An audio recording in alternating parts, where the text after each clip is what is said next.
మన జొన్నవాడ గ్రామంలో మన నూతన పాఠశాల ప్రారంభోత్సవ కార్యక్రమానికి ముఖ్య అతిథులుగా విచ్చేసిన ప్రియతమ నాయకురాలు పట్లోళ్ళ సబితమ్మ గారికి, అదే మాదిరిగా స్థానిక ఎమ్మెల్యే కాళయాదన్న గారికి, సంకేత్ సార్ గారికి, ఎంవీఏ గారికి, హెచ్ఎం గారికి, వేదిక మీద ఉన్న ప్రతి ఒక్కరికి పేరు పేరున ధన్యవాదాలు తెలియజేస్తూ, వేదిక కిందున్న వివిధ నాయకులకు, విద్యార్థినీయులకు, మీడియా సంస్థకు ప్రతి ఒక్కరికి పేరు పేరు ధన్యవాదాలు తెలియజేస్తూ, ఈరోజు మా జొన్నవాడ గ్రామంలో చాలా సంతోషమైన విషయం. జొన్నవాడ విద్యార్థినీయులారా, మనకు జొన్నవాడ గ్రామంలో పాఠశాల చాలా వెనుకబడి ఉన్న సందర్భంలో మన అమ్మ అయినటువంటి అమ్మగారి మన్మరాళ్ళు కోరిక మేరకు ఆలోచన విధానాన్ని తీసుకొని మన ప్రియతమ నాయకుడు మనసున్న మహారాజు, తెలంగాణ ముద్దుబిడ్డ కె తారక రామ గారి ఆశీస్సులతో, వారి యొక్క సహచరులతో ఈ యొక్క ఇండోర్ స్కూల్ని కేవలం 8 నెలల్లో 5 కోట్ల నుండి 6 కోట్ల వరకు భారీ ఎత్తున నిధులు తీసుకొచ్చి మా జొన్నవాడ గ్రామానికి సమకూర్చినటువంటి ప్రతి ఒక్కరికి మా యొక్క పాదాభివందనాలు తెలియజేస్తున్నాను. నిజంగా కొన్ని విషయాలు తెలవాలంటే, జొన్నవాడ గ్రామం అంటే ఇంద్రన్న అంటే జొన్నవాడ గ్రామం. ఆ యొక్క మాట ప్రతి సభలో కానీ, జొన్నవాడ గ్రామం పిచ్చేసినా కానీ, ఆ సందర్భంలో అమ్మగారు ప్రతి విషయాన్ని గుర్తు చేస్తూ, జొన్నవాడ అంటే ఇంద్రన్న అంటే జొన్నవాడ అన్న విషయం కాన్సెప్ట్ తోటి మన ఊరిలో ఈ యొక్క పాఠశాల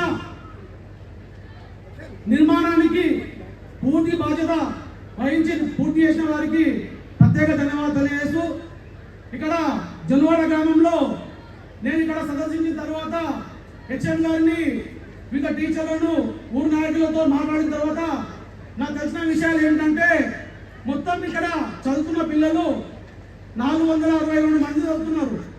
ఇక్కడ జొన్నవాడ ఉన్నటువంటి విద్యార్థినీలు 50 మంది మాత్రమే ఉన్నారు. టోటల్ గర్ల్స్ మాత్రం 9 మంది మాత్రమే ఉన్నారు.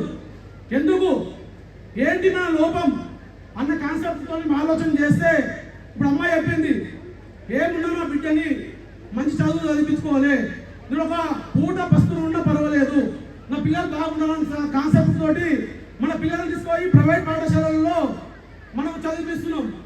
ఇప్పుడు మనకు సమయం ఆసన్నమైంది.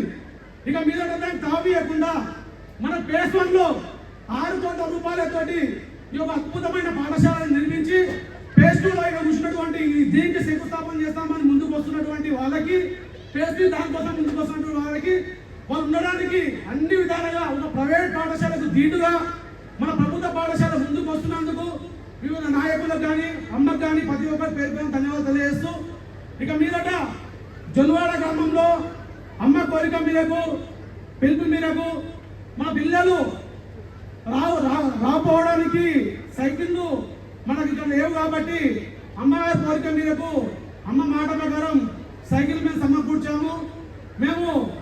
నేను తెలుసుకున్న విషయం ఏమిటంటే, ఇక్కడ బస్ స్టాప్ పడిన 4 ఫ్లోర్ల బిల్డింగ్ ఉంటుంది, నేను అక్కడనే కూర్చుంటాను. సాయంత్రం అమ్మ స్థానిక ఎమ్మెల్యే యాదన్న గారికి, అమ్మగారికి నేను తెలియజేయండి ఏమనగా, పిల్లలు ఒక్క పర్సెను 1500 రూపాయలు నెలకు ఖర్చులు భరించుకుంటూ, ఆటోలు, మినీ బస్సులు ఒక పర్సన్ తన 1500 రూపాయలు చెప్పున ఆ పిల్లలు దించి రావాలంటే ఒక ట్రిప్పు పోయి మనం మూడో ట్రిప్పుకు పోవడానికి అవకాశం ఉందమ్మా. అంటే ఒక అబ్బాయి ఎక్కాలంటే 3 పిల్లలు వాళ్ళు పోయిన తర్వాత మన పనులు వచ్చి వాళ్ళని తీసుకెళ్తున్నాయమ్మా. అది ఇక్కడ జరుగుతున్నది. కాళయాదన్న గారికి రంగా మనము అన్ని విధాలుగా సహసహకారాలు ఉన్నాయి కాబట్టి, యాదన్న గారి రంగా మాకు అన్ని విధాలుగా సహసహకారం అందిస్తుంది కాబట్టి, యాదన్న గారికి నేను ముఖ్యంగా ఒకే ఒక విషయం జొన్నవాడ ఊరు తరఫున కోరుకుంటున్నాను. అన్న, నువ్వేం చెప్తాను మేము చేసినాం, మా విద్యార్థుల పుస్తకాలు అయితే చేసింది సంతోషం. మా ప్రధాన సమస్య ఇందారెడ్డి నగర్ నుండి జొన్నవాడకు ఇచ్చేస్తున్న విద్యార్థులకు మీరు ఏం చేస్తారో బస్సులు శాంక్షన్ చేయాలి. మా పిల్లలకు ప్రత్యేక బస్సు వాళ్ళకు పిల్లల కోసం ప్రత్యేక బస్సు శాంక్షన్ చేయాలి. ఊరు తరఫున నేను ఏమడుగులేనన్నా, నేను రాజకీయం మాట్లాడతలేను, ఏం మాట్లాడితే నాకు అవసరం లేదు. మా ఊరు తీసుకోవడానికి ఈ జిహెచ్ఎంసీలో పడ్డది. ఆ ఏ రిజర్వేషన్ వస్తుంది ఎవరు తెలియదు. అది ఓని మా ఊళ్ళో రోడ్డు కానీ మోరి కానీ ఆ విషయాలు ఏం లేవన్నా. పిరంగి నాల అంటే నీతోనే అవుతుంది అన్న. నువ్వు ఆల్రెడీ బిల్లు పెట్టినావని మాకు పెట్టినావు. పిరంగి నాలలో 20 మందికి 5 నుండి 6 మంది చనిపోయారన్న. పిరంగి నాల ప్రధాన సమస్య అన్న. ఏ సమస్య లేదు మా ఊరికి. స్కూల్ అద్భుతంగా అవుతున్నది. మా ఊరు సలహా ఇవ్వడంలో మా ఊరు తరఫున మా నాయకుల తరఫున అందరం ఏకాగా తాటిపైన ఎలాంటి పార్టీకి భేదాభిప్రాయం లేకుండా అందరం కలుసుకొని మా స్కూల్ మేము డెవలప్ చేస్తున్నటువంటి వాళ్ళకు మా సహాయకాలు అందిస్తాం. సైకిల్ విషయం అమ్మ చెప్పింది, మేము తెచ్చినాము ఇస్తాం. ఇంకా మేము మాటిస్తే ఇస్తాం అన్న మీ ఓటే మాట్లాడుతున్నాను. పిరంగి నాల చాలా పెద్ద సమస్య. ఆ పిరంగి నాల ఆల్రెడీ మీరు బిల్లు పెట్టిర్రు. నేను మిమ్మల్ని ఏం అడగలేను ఇప్పటి వరకు. పాట ఏమన్నా ఉండండి అన్న మాట ఇవ్వాలి. ఒక్కటి అన్న పెట్టిన బిల్లు మేము అన్న ఏదేమైనా నేను మీ వెంకనే ఉన్నాము. 521 ఓటు మేము లీడ్ ఇచ్చామన్నా. నేను ఏమంటే ఒక్కన్నా ప్లీజ్ అన్న ఈ పిల్లల గురించి ఒకటి మాట్లాడాలన్నా.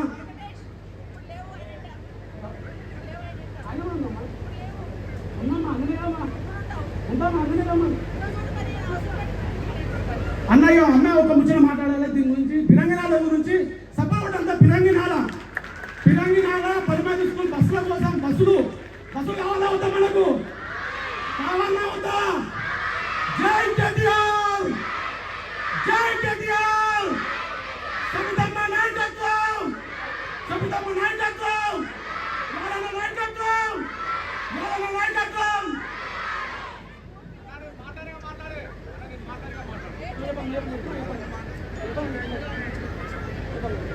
అందరికీ నమస్కారం. నేను 2014 ఎలక్షన్లో గెలవడం జరిగింది. నాకంటే ముందు 2004లో 4 నుంచి మేడం గారు ప్రాతినిధ్యం వహిస్తున్న ఈ నియోజకవర్గంలో అప్పుడున్న ముఖ్యమంత్రి రాజశేఖర రెడ్డి గారి సెలవు వల్ల హైదరాబాద్లో ఎక్కడెక్కడ ఉన్నటువంటి ప్రజలందరినీ తీసుకొచ్చి అప్పుడు రింగ్ రోడ్ లేకుండా రింగ్ రోడ్ పక్కకు ఉన్నటువంటి ఇంద్రారెడ్డి నగర్కు అనుబంధం మీదే కూడా జన్వాడకు అనుబంధంగా ఉన్నటువంటి ఇంద్రారెడ్డి నగర్లో ఎక్కడెక్కడో భారతదేశంలో ఎన్ని రాష్ట్రాలు ఉన్నాయో అన్ని రాష్ట్రాల మంది ఇవాళ ఇంద్రారెడ్డి నగర్ ఉన్నారు. వాళ్ళందరికీ కూడా గ్లోబల్స్కి కల్పించినటువంటి నాయకురాలు సబితా ఇంద్రారెడ్డి గారు. మరి వాళ్ళు ఇల్లు ఇచ్చిన తర్వాత 448 500 ఇల్లు ఇచ్చిన తర్వాత మరి ఇలా 1000 ఇల్లు అయిపోయింది, 2000 ఇల్లు అయిపోయినాయి. వాళ్ళందరికీ కూడా ఏమి లేకుండే మంచినీటి సౌకర్యం లేదు, కరెంటు లేదు. కరెంటు కూడా కిందికెళ్ళి రోజులు వేసుకుంటుంది దొంగతనాన. వెంకటేశ్వర చెప్పినట్టు పిరంగి నాలో ఉంది. దానికి కూడా 10 కోట్ల రూపాయలు ఎస్టిమేషన్ పెట్టినాం.